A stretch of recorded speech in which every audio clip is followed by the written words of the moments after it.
So belly breathing is one of the 4 ways that we do breathing. The next breathing we're going to do is to calm yourself. I can also give this to your kids called cold breathing.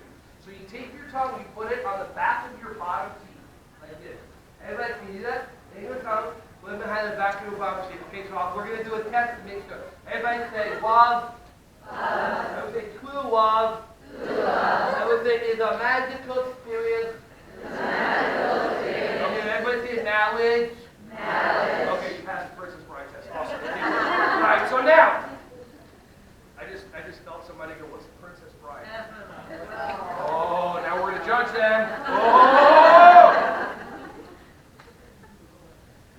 So take your tongue, put it behind the back of your bottom teeth, breathe in with your mouth.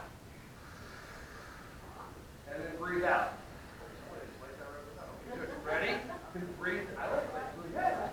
Ready? Breathe in. Take your tongue, back of your bottom teeth, breathe in with your mouth. And then breathe out. One more time. Breathe in with your mouth. And breathe out.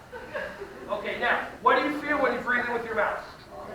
Cold air. So it actually trick your body into calming itself down by cooling itself down, and this will work with the kids as well. Better than you screaming in their face to calm down. Okay? All right.